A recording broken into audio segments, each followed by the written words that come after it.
A tribute to Satoru Iwata. Wii U. Wii U. Here is to Mr. Iwata, holds classy beverage aloft. Not the Satoru Iwata who greenlit Amiibos, nor the Satoru Iwata who gets made fun of for speaking his second language inadequately. This is to Satoru Iwata, the genius programmer.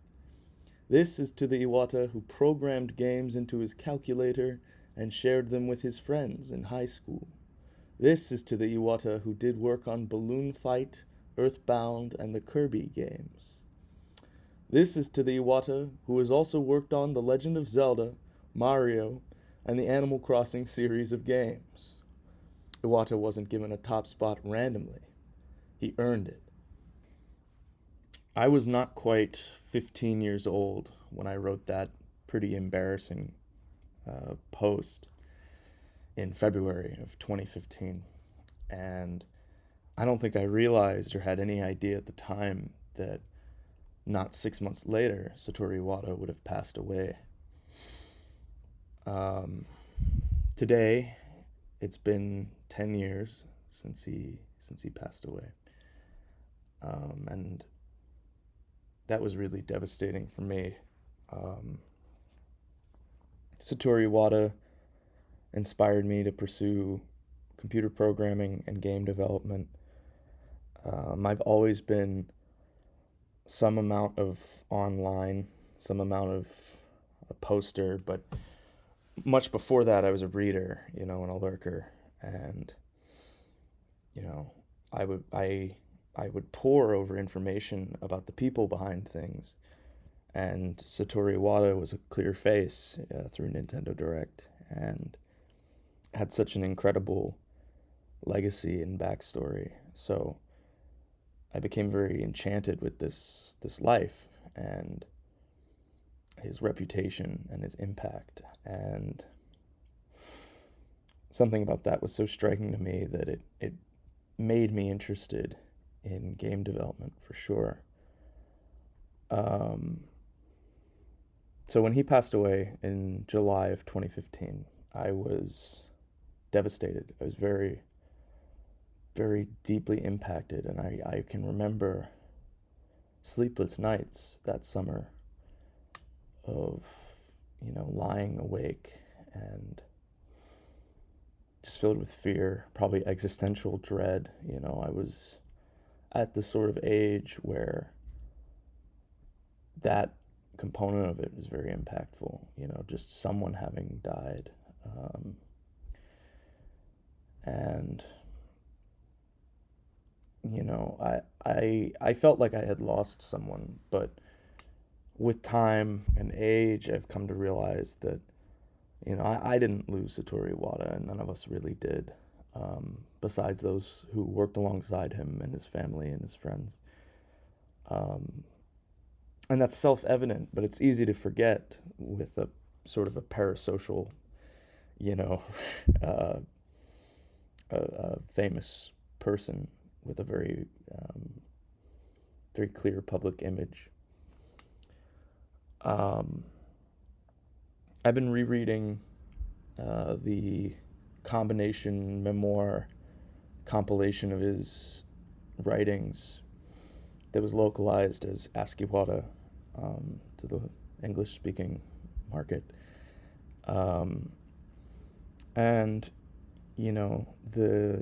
the writings from Shigesato Itoi and Shigeru Miyamoto make very, very clear how deeply people cared for him as a person,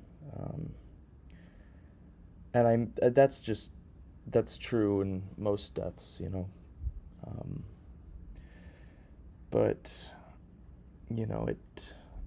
it really makes it clear to me how bad it is to take the death of a person who was beloved and use it for arguments or any sort of petty anything online. I'm sure that I'm guilty of it, that I've said something to the effect of Iwata wouldn't allow this, or this isn't Iwata's Nintendo, and any sort of argument along those lines. And I really rue that because it's so deeply inappropriate. It's so wrong. Now I see that it's so wrong to take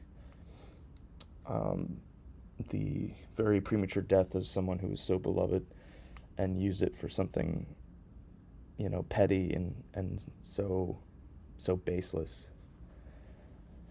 So that was one of the two big picture ideas that I had, that I'm thinking about today and keeping in mind.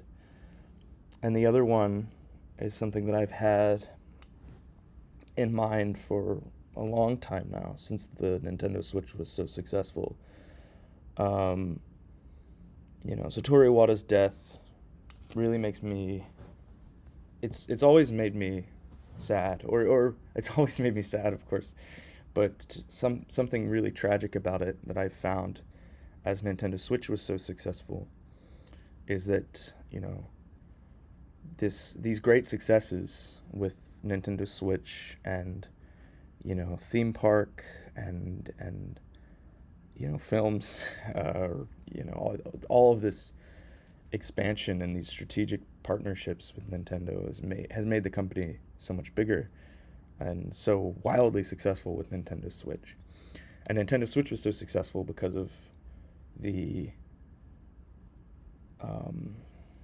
objectives set by Satoru Iwata to create a device that yields to the lives and needs of players rather than, making players yield to them as past systems had, making something that would be above all else, integrated into people's lives.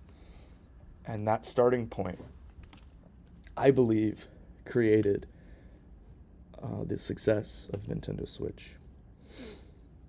And Satoru Iwata obviously wasn't here to see it. He wasn't here to see any of it. And instead, it has often felt to me that he died, apologizing. He died apologizing for the E3 in 2015 that I, as a 15-year-old, was so irate about, that I was so disappointed by. And now, of course, I really deeply regret that. But he died in public, as far as public facing, he died apologizing. And that really used to make me very, very deeply sad, that was how he went out. But time has made me realize that in private, or at least I hope in private, that he had a lot of faith in Nintendo Switch or NX. I think it might have been Nintendo Switch by then internally, but and he believed in the path that he had taken, that he was taking his colleagues and his company. So I think it's very important to live life with faith in your path, even if it's not perfect, and especially if it's not as grand as, making a multinational corporation even more massively successful. Very, very few people are living a life that leads that way. But I think it's so important to live life without regret and to always be on the best path you can be and to have faith so that should your time come, you die at peace.